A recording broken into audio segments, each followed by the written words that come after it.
एक बार की बात है, एक छोटे से गांव में एक पुराना और सुनसान घर था, जिसे गांव के लोग चुड़ैल का घर कहते थे। लोग कहते थे कि उस घर में एक चुड़ैल रहती थी जो रात में बाहर निकलकर गांव वालों को डराती थी।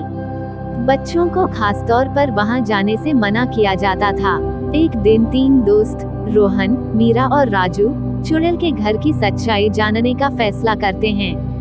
वे एक रात चुपके से उस घर की ओर चल पड़ते हैं। घर के पास पहुंचते ही तेज हवा चलने लगती है और अजीब आवाजें आने लगती हैं। लेकिन तीनों ने हिम्मत नहीं हारी और घर के अंदर चले गए। घर के अंदर घुसते ही अंधेरा और ठंडक बढ़ गई। अचानक एक बूढ़ी औरत उनके सामने प्रकट हुई। वो दिखने में डरावनी जरूर थी, लेकिन उसकी आंखों में दुख और उदासी थी। तीनों बच्चे डर के मारे कांपने लगे, लेकिन बूढ़ी औरत ने मुस्कुराते हुए कहा, डरो मत बच्चों, मैं तुम्हें नुकसान नहीं पहुंचाऊंगी।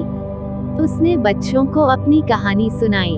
वो एक समय में एक साधारण और दयालु औरत थी, लेकिन गांव वालों ने उसे गलतफहमी में चुड़ैल समझ लिया और उसे घर से निकाल दिया।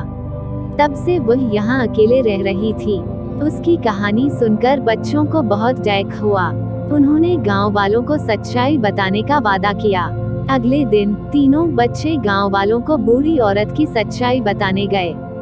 गांव वाले पहले तो विश्वास नहीं कर रहे थे, लेकिन जब उन्होंने खुद जाकर उससे बात की, तो उन्हें अपनी गलती का एहसास हुआ।